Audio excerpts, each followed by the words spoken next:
नमस्कार दोस्तों, चैनल श्रेष्ठ कहानियाँ में एक बार आपका फिर स्वागत है। दोस्तों, आज हम प्रसिद्ध कहानीकार मुंशी प्रेमचंद जी की एक कहानी सुनेंगे।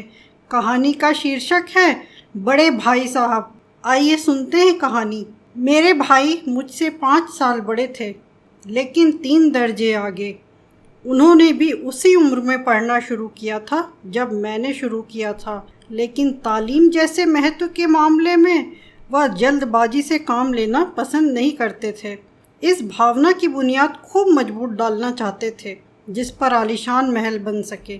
1 साल का काम 2 साल में करते थे, कभी कभी 3 साल भी लग जाते थे।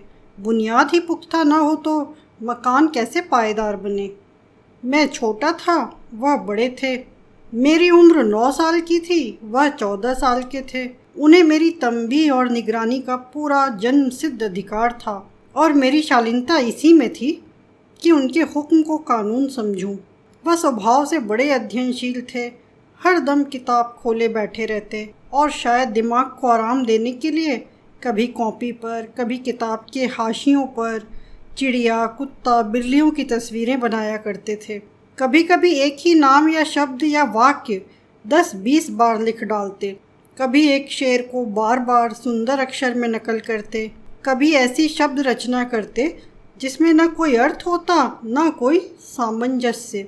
मसलन एक बार उनकी कॉपी पर मैंने यह इबारत देखी, स्पेशल, अमीना, भाइयों भाइयों, दरअसल, भाई भाई, राधे श्याम, श्रीयुक्त राधे श्याम। 1 घंटे तक। इसके बाद एक आदमी का चेहरा बना हुआ था। मैंने चेष्टा की कि इस पहेली का कोई अर्थ निकालूं, लेकिन असफल रहा और उनसे पूछने का साहस न हुआ। वह 9वीं जमात में थे और मैं 5वीं में। उनकी रचनाओं को समझना मेरे लिए छोटा मुंह बड़ी बात थी। मेरा जी पढ़ने में बिल्कुल न लगता था। 1 घंटा भी किताब लेकर बैठना पहाड़ था। मौका पाते ही हॉस्टल से निकलकर मैदान में आ जाता और कभी कंकड़ियाँ उछालता, कभी कागज की तितलियाँ उड़ाता और कहीं कोई साथी मिल गया तो पूछना ही क्या।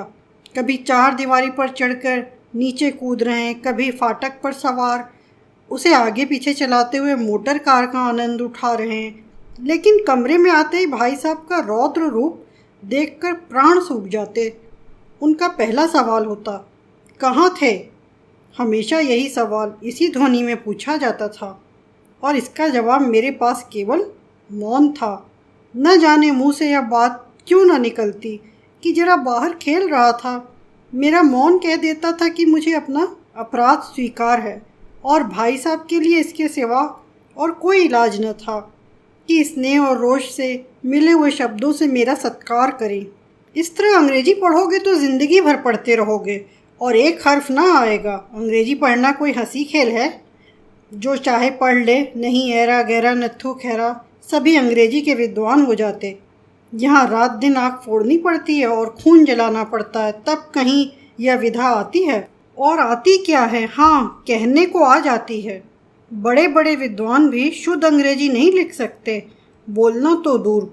और मैं कहता हूँ, तुम कितने घोंघा हो कि मुझे देखकर भी सबक नहीं लेते। मैं कितनी मेहनत करता हूँ, तुम अपनी आंखें देखते हो? अगर नहीं देखते तो यह जो तुम्हारी आंखों का कसूर है, तुम्हारी बुद्धि का कसूर है। इतने मेले तमाशे होते हैं, मुझे तुमने कभी देखने जाते देखा है? रोज ही क्रिकेट और हॉकी मैच होते हैं, मैं पास नहीं फटकता, हमेशा पढ़ता रहता हूँ। उस पर भी 1-1 दर्जे में 2-2, 3-3 साल पढ़ा रहता हूँ। फिर तुम कैसे आशा करते हो तुम यूँ खेल कूद में वक्त गंवाकर पास हो जाओगे? मुझे तो 2 ही 3 साल लगते हैं। तुम उम्र भर इसी दर्जे में पड़े सड़ते रहोगे। अगर तुम्हें इस तरह उम्र गंवानी है तो बेहतर है घर चले जाओ और मज़े से गुल्ली डंडा खेलो। दादा की गाढ़ी कमाई के रुपए क्यों बर्बाद करते हो? मैं यह लताड़ सुनकर आंसू बहाने लगता। जवाब ही क्या था? अपराध तो मैंने किया, लताड़ कौन सहे। भाई साहब उपदेश की कला में निपुण थे। ऐसी ऐसी लगती बातें कहते, ऐसे ऐसे सूखती बाढ़ चलाते कि मेरे जिगर के टुकड़े टुकड़े हो जाते और हिम्मत छूट जाती। इस तरह जान तोड़कर मेहनत करने की शक्ति मैं अपने में ना पाता था और उस निराशा में जरा देर के लिए सोचने लगता क्यों ना घर चला जाऊं? जो काम मेरे बूते के बाहर है उसमें हाथ डालकर क्यों अपनी ज़िंदगी खराब करूं? मुझे अपना मूर्ख रहना मंजूर था, लेकिन उतनी मेहनत? मुझे तो चक्कर आ जाता था। लेकिन घंटे 2 घंटे बाद निराशा के बादल फट जाते और मैं इरादा करता कि आगे से खूब जी लगाकर पढ़ूंगा। चटपट एक टाइम टेबल बना डालता। बिना पहले से नक्शा बनाए, बिना कोई स्कीम तैयार किए काम कैसे शुरू करें? टाइम टेबल में खेल कूद की मत बिल्कुल उड़ जाती। प्रातःकाल उठना, 6 बजे हाथ मुंह धोकर नाश्ता कर बैठ जाना, 6 से 8 तक अंग्रेजी, 8 से 9 तक हिसाब, 9 से 9:30 तक इतिहास, फिर भोजन और स्कूल। 3:30 बजे स्कूल से वापस आकर आधा घंटा आराम, 4 से 5 तक भूगोल, 5 से 6 तक ग्रामर, आधा घंटा हॉस्टल के सामने टहलना, 6:30 से 7 तक अंग्रेजी कंपोजिशन, फिर भोजन करके 8 से 9 तक अनुवाद, 9 से 10 तक हिंदी, 10 से 12 तक विविध विषय, फिर विश्राम। मगर टाइम टेबल बना लेना एक बात है, उस पर अमल करना दूसरी बात। पहले ही दिन से उसकी अवहेलना शुरू हो जाती।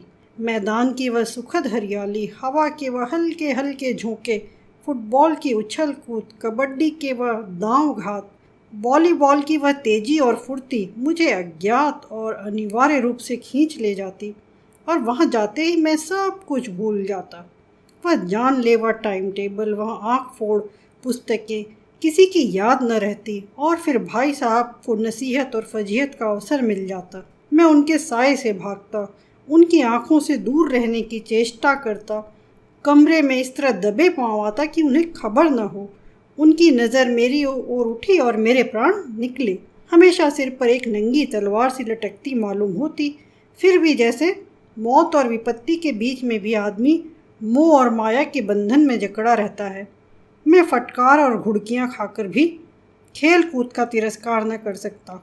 सालाना इम्तहान ख़त्म हुआ। भाई साहब फेल हो गए, मैं पास हो गया और दर्जे में प्रथम आया।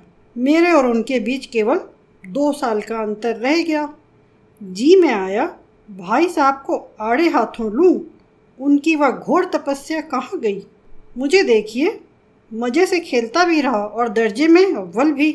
लेकिन वह इतने दुखी और उदास थे कि मुझे उनसे दिली हमदर्दी हुई और उनके घाव पर नमक छिड़कने का विचार ही लज्जास्पद जान पड़ा। हाँ, अब मुझे अपने ऊपर कुछ अभिमान हुआ और आत्मसम्मान भी बढ़ा। भाई साहब का वह रौब मुझ पर न रहा। आज़ादी से खेल कूद में शरीक होने लगा। दिल मजबूत था। अगर उन्होंने फिर मेरी फजीहत की तो साफ कह दूंगा, आपने अपना खून जलाकर कौन सा तीर मार दिया। मैं तो खेलते कूदते दर्जे में अव्वल आ गया। जवान से वह हेकड़ी जताने का साहस न होने पर भी मेरे रंग ढंग से साफ जाहिर होता था कि भाई साहब का वह आतंक अब मुझ पर नहीं है। भाई साहब ने इसे भांप लिया।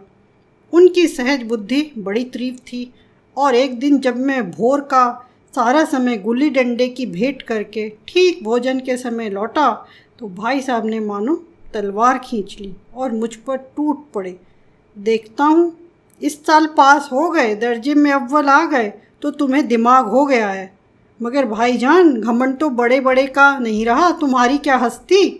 इतिहास में रावण का हाल तो पढ़ा ही होगा। उसके चरित्र से तुमने कौन सा उपदेश लिया, या यूं ही पढ़े गए? महज इम्तहान पास कर लेना कोई चीज़ नहीं, असल चीज़ है बुद्धि का विकास। जो कुछ पढ़ो उसका अभिप्राय समझो। रावण भूमंडल का स्वामी था, ऐसे राजाओं को चक्रवर्ती कहते हैं। आजकल अंग्रेजों के राज्य का विस्तार बहुत बढ़ा हुआ है, पर उन्हें चक्रवर्ती नहीं कह सकते। संसार में अनेकों राष्ट्र अंग्रेजों का आधिपत्य स्वीकार नहीं करते, बिल्कुल स्वाधीन हैं। रावण चक्रवर्ती राजा था। संसार के सभी महीप उसे कर देते थे। बड़े बड़े देवता उसकी गुलामी करते थे। आग और पानी के देवता भी उसके दास थे, मगर उसका अंत क्या हुआ? घमंड ने उसका नाम निशान तक मिटा दिया। कोई उसे एक चुल्लू पानी देने वाला न बचा। आदमी जो को कर्म चाहे करे, पर अभिमान न करे। इतराए नहीं, अभिमान किया और दीन दुनिया से गया। शैतान का हाल भी पढ़ा ही होगा। उसे यह अभिमान हुआ था कि ईश्वर का उससे बढ़कर सच्चा भक्त कोई है ही नहीं। अंत में यह हुआ कि स्वर्ग से नरक में ढकेल दिया गया। शाहे रूम ने भी एक बार अहंकार किया था, भीख मांग मांग कर मर गया। तुमने तो अभी केवल एक दर्जा पास किया है और अभी से तुम्हारा सिर फिर गया। तब तो तुम आगे बढ़ चुके।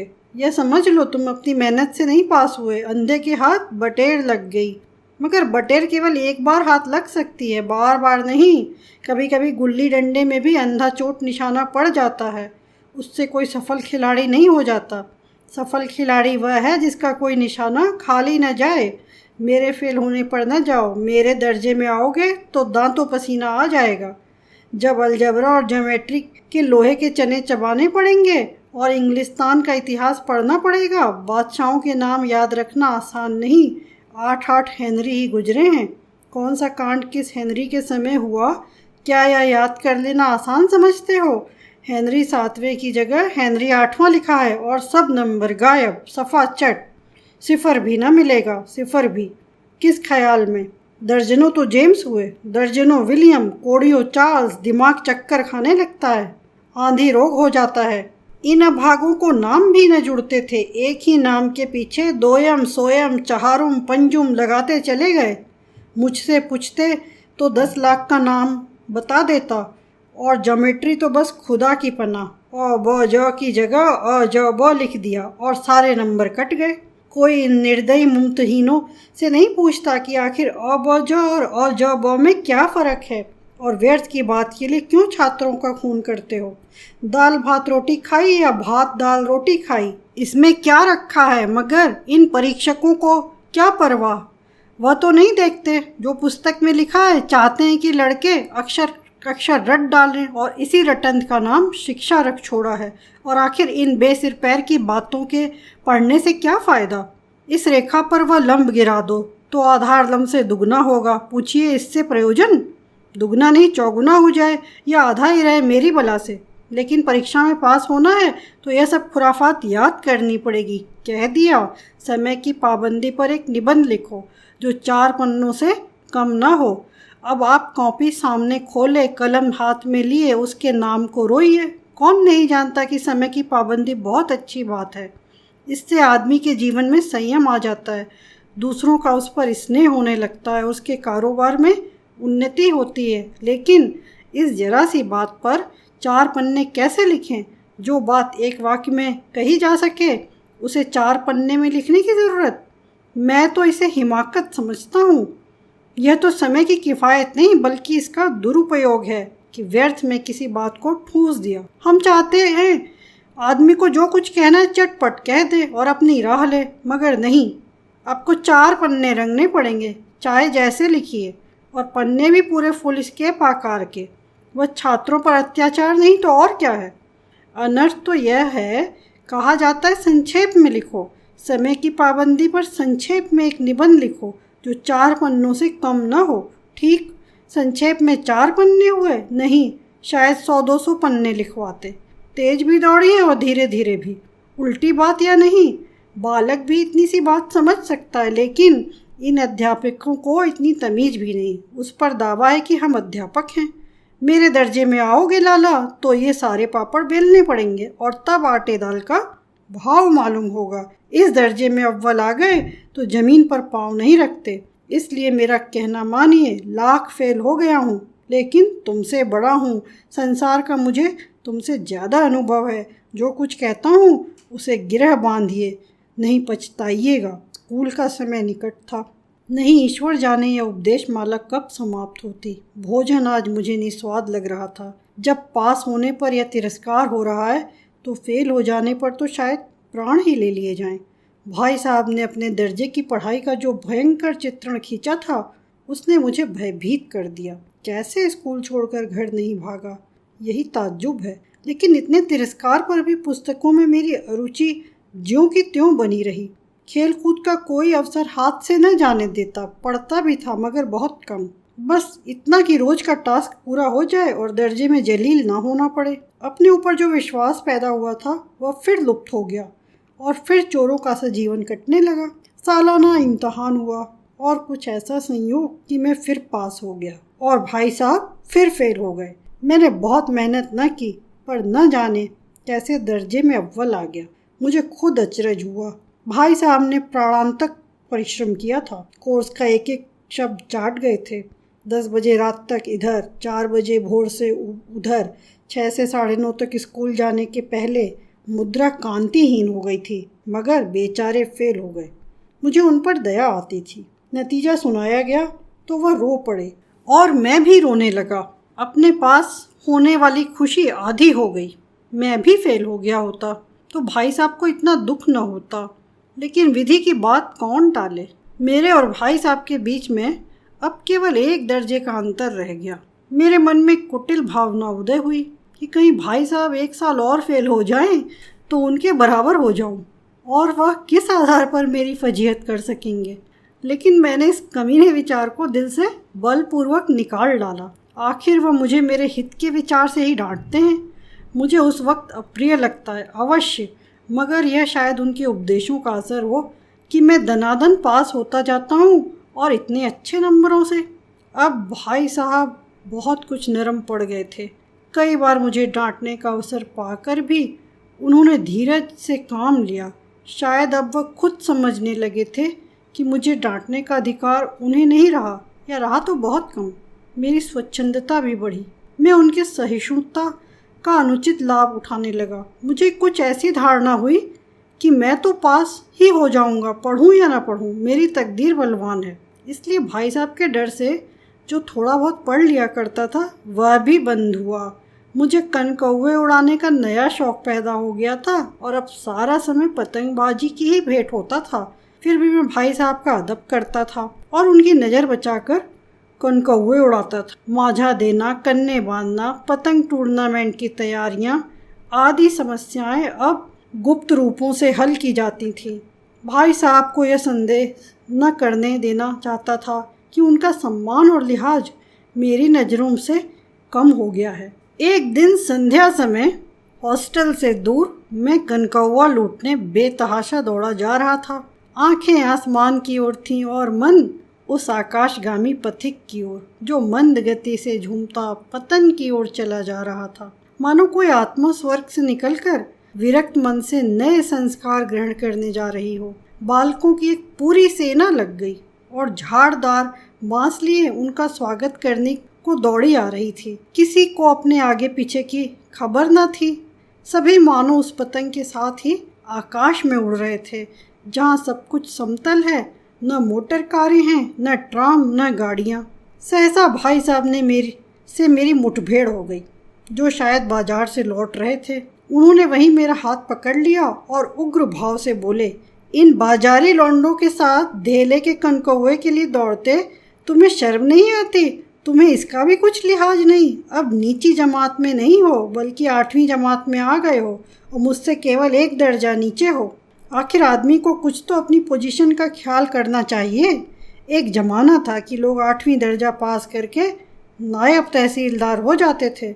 मैं कितनी मिडलचियों को जानता हूँ जो आज अव्वल दर्जे के डिप्टी मजिस्ट्रेट या सुपरिटेंडेंट हैं। कितने ही 8वीं जमात वाले हमारे लीडर और समाचार पत्रों के संपादक हैं। बड़े बड़े विद्वान उनके माथती में काम करते हैं, और तुम उसी 8वीं दर्जी में आकर बाजारी लौंडों के साथ कनकौवे के लिए दौड़ रहे हो। मुझे तुम्हारी इस कम अकली पर दुख होता है। तुम ज़हीन हो, इसमें शक नहीं, लेकिन वह ज़हन किस काम का जो हमारे आत्मगौरव की हत्या कर डाले। तुम अपने दिल में ही समझते होगे मैं भाई साहब से महज 1 दर्जा नीचे हूँ, और अब उन्हें मुझको कुछ कहने का हक नहीं। लेकिन ये तुम्हारी गलती है। मैं तुमसे 5 साल बड़ा हूँ, और चाहे आज तुम मेरी जमात में आ जाओ और परीक्षकों का यही हाल है, तो निसंदेह अगले साल तुम मेरे समकक्ष ही जाओगे, और शायद 1 साल बाद तुम मुझसे नीचे निकल आओ। लेकिन मुझ में और तुम में जो 5 साल का अंतर है, उसे तुम क्या खुदा भी नहीं मिटा सकता। मैं तुमसे 5 साल बड़ा हूँ और हमेशा रहूँगा। मुझे दुनिया का और ज़िंदगी का जो तजर्बा है, तुम उसकी बराबरी नहीं कर सकते, चाहे तुम MA, DPhil और DLit ही क्यों ना हो जाओ। समझ किताब पढ़ने से नहीं आती। हमारी अम्मा ने कोई दर्जा पास नहीं किया, और दादा भी शायद 5वीं 6ठी जमात के आगे नहीं गए, लेकिन हम दोनों चाहे दूसरी दुनिया की विद्या पढ़ लें, अम्मा और दादा को हमें समझाने और सुधारने का अधिकार हमेशा रहेगा। केवल इसलिए नहीं कि वे हमारे जन्मदाता हैं, बल्कि इसलिए कि उन्हें दुनिया का हमसे ज़्यादा तजुर्बा है और रहेगा। अमेरिका में किस तरह की राज व्यवस्था है और 8वें हेनरी ने कितने विवाह किए और आकाश में कितने नक्षत्र हैं, यह बात चाहे उन्हें न मालूम हो, लेकिन हज़ारों ऐसी बातें हैं जिनका ज्ञान उन्हें हमसे और तुमसे ज़्यादा है। देव न करे आज मैं बीमार हो जाऊं तो तुम्हारे हाथ पांव फूल जाएंगे। दादा को ताड़ देने के सिवा तुम्हें और कुछ न सूझेगा, लेकिन तुम्हारी जगह पर दादा हो तो किसी को ताड़ न दें, न घबराएं, न बदहवास हो। पहले खुद मर्ज पहचान कर इलाज करेंगे, उसमें सफल न हुए तो किसी डॉक्टर को बुलाएंगे। बीमारी तो खैर बड़ी चीज़ है, हम तुम तो इतना भी नहीं जानते कि महीने भर का खर्च महीने भर कैसे चले। जो कुछ दादा भेजते हैं उसे हम 20-22 तक खर्च कर डालते हैं और पैसे पैसे को मोहताज हो जाते हैं। नाश्ता बंद हो जाता है, धोबी और नाई से मुंह चुराने लगते हैं। लेकिन जितना आज हम और तुम खर्च कर रहे हैं उसके आधे में दादा ने अपनी उम्र का बड़ा भाग इज्जत और नेकनामी के साथ निभाया है और एक कुटुंब का पालन किया है जिसमें सब मिलकर 9 आदमी थे। अपने हेडमास्टर साहब को ही देखो, एमए है कि नहीं, और यहाँ के एमए नहीं ऑक्सफोर्ड के 1000 रुपये पाते हैं, लेकिन उनके घर इंतज़ाम कौन करता है? उनकी बूढ़ी माँ। हेडमास्टर की डिग्री यहाँ आकर बेकार हो गई। पहले खुद घर का इंतज़ाम करते थे, खर्च पूरा न पड़ता था, कर्जदार रहते थे। जब से उनकी माताजी ने प्रबंध अपने हाथ में ले लिया जैसे घर में लक्ष्मी आ गई है। तो भाईजान यह गुरूर दिल से निकाल डालो कि तुम मेरे समीप आ गए हो और अब स्वतंत्र हो। मेरे देखते तुम बेराह नहीं चल पाओगे। अगर तुम यूँ ना मानोगे तो मैं थप्पड़ का प्रयोग भी कर सकता हूँ। मैं जानता हूँ तुम्हें मेरी बातें जहर लग रही हैं। मैं उनकी इस नई युक्ति से नतमस्तक हो गया। मुझे आज सचमुच अपनी लघुता का अनुभव हुआ और भाई साहब के प्रति मेरे मन में श्रद्धा उत्पन्न हुई। मैंने सजल आँखों से कहा, हरगिज़ नहीं, आप जो कुछ फरमा रहे हैं वह बिल्कुल सच है और आपको कहने का अधिकार है। भाई साहब ने मुझे गले लगा लिया और बोले, मैं कनकौवे उड़ाने को मना नहीं करता, मेरा जी भी ललचाता है, लेकिन क्या करूं? खुद बेराह चलूं तो तुम्हारी रक्षा कैसे करूं? यह कर्तव्य भी तो मेरे सिर पर है। संयोग से उसी वक्त एक कटा हुआ कनकौवा हमारे ऊपर से गुजरा। उसकी डोर लटक रही थी। लड़कों का एक गोल पीछे पीछे दौड़ा चला आता था। भाई साहब लंबे हैं, उछलकर उसकी डोर पकड़ ली और बेतहाशा हॉस्टल की तरफ दौड़े। मैं पीछे पीछे दौड़ रहा।